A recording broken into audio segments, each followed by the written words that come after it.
Hi, it's Melissa. Welcome back. Today I'm doing a challenge with Sandy, who is Ohsnapgonzo here on YouTube. We're both in the Clique design team, so we decided to do a challenge together with our March Clique kit, which is called Hell Yeah.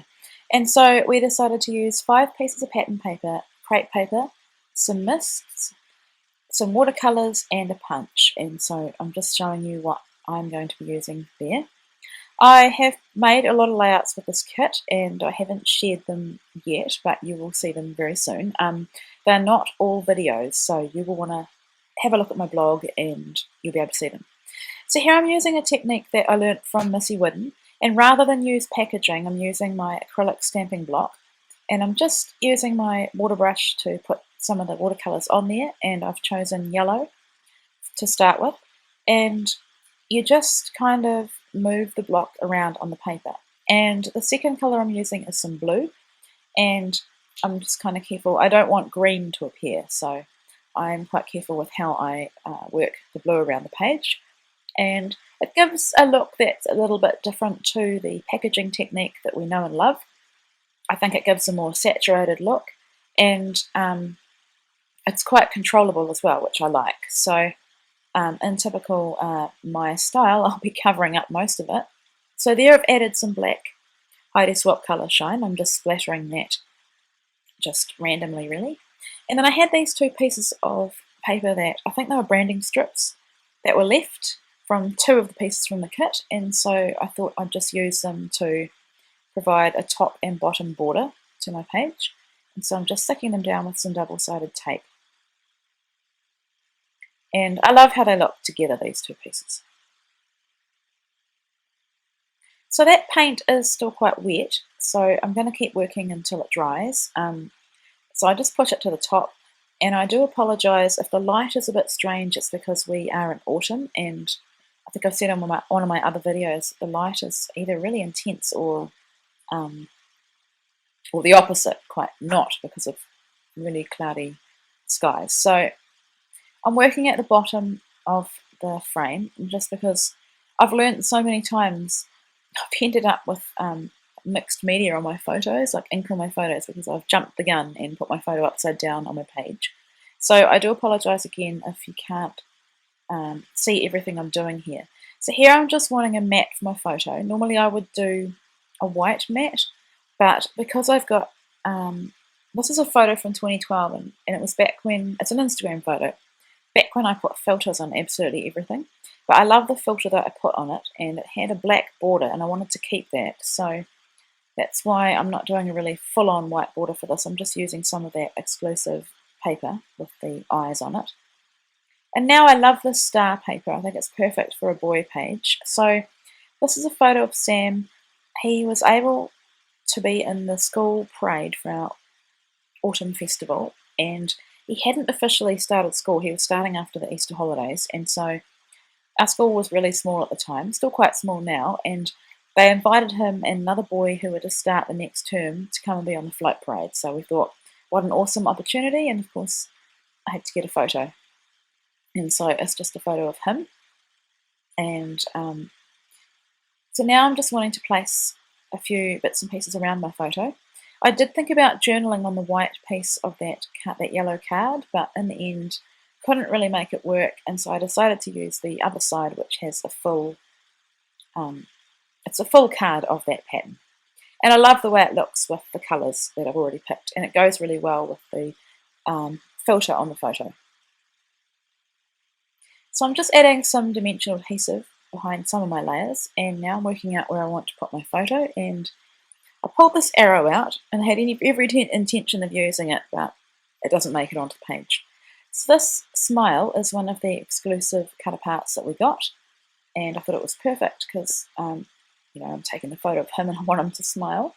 Now this black paper with, I guess it's half circles that look like scallops, I love it, and so I just wanted to tear a little strip of it, and I'm just going to use it to anchor my photo.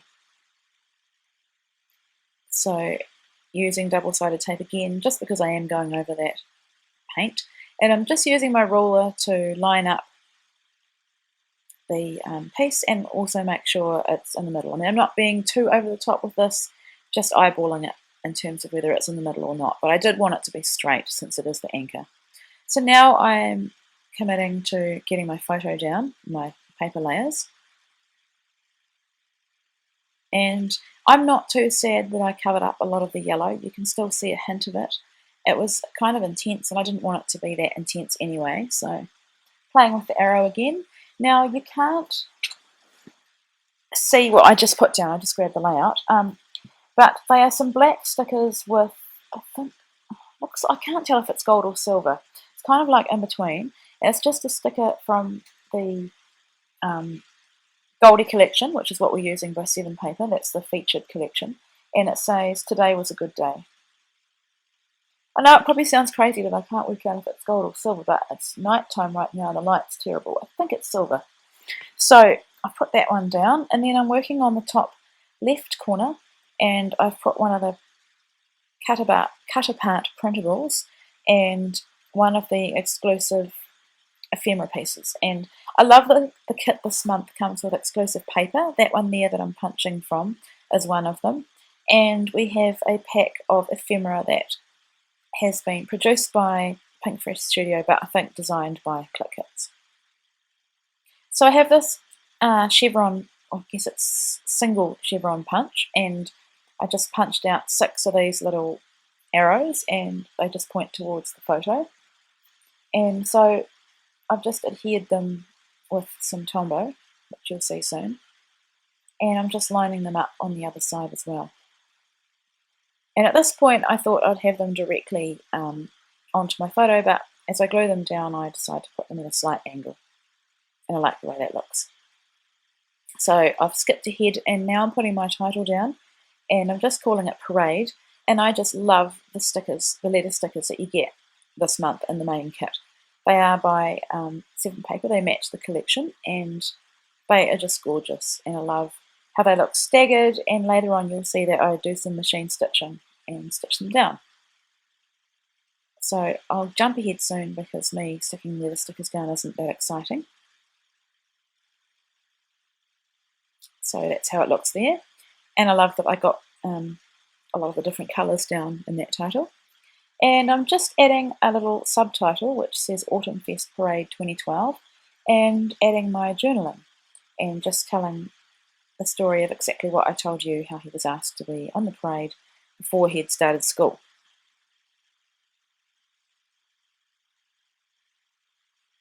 So now I'm adding that he'd just turned 5. I wanted his age to be on there. And then I remembered, I thought I was nearly done. I remembered that I needed to add some of this crepe paper. Now, I think you get gold with the kit, and as an add-on you could purchase silver, and I purchased another gold and also the silver because I just love the texture that it adds. And I've seen some really amazing things being done with this crepe paper. So I just wanted to tuck it underneath and just have a hint of it peeking out. And my first attempt wasn't great, and so I was left with an what's the word? Kind of an awkward gap, or a space that needed to be filled over on the right. So I just took it apart, added a bit of the Tombow adhesive, and stuck it down again. And I'm not happy with that. So I took it to my sewing machine and I stitched down the stickers, little stickers, the black sticker, and the chevrons, and also the little today at the top and the printable. And then I realised that I needed or wanted some more of that gold crepe paper just to, I guess, have some symmetry and balance. And I'm not really someone that's into design rules, but I felt that it needed another pop of metallic at the top. So I stuck some of that down, and I love the way it looks. And then I'm just putting some more of those Stampin' Up! Dimensionals in under some of my layers just to pop them up and add a bit of interest. Otherwise it's quite a flat page. And I did intend to bring the arrow back in. I put some dimensional adhesive underneath it and everything, but I totally forgot. So it'll make it to another layout. And I trimmed my little threads even shorter because they looked a bit too long. And my final step was to add some more black colour shine, and then at the last minute I decided to add some gold as well, and I dropped my first one drops onto that paper so I didn't have big watery drops, and that's my way of dealing with that issue. So here's my final layout. I hope you enjoyed my process, and thank you, Sandy. I really enjoyed doing a challenge with you, and yeah, I'll see you guys soon. Thank you.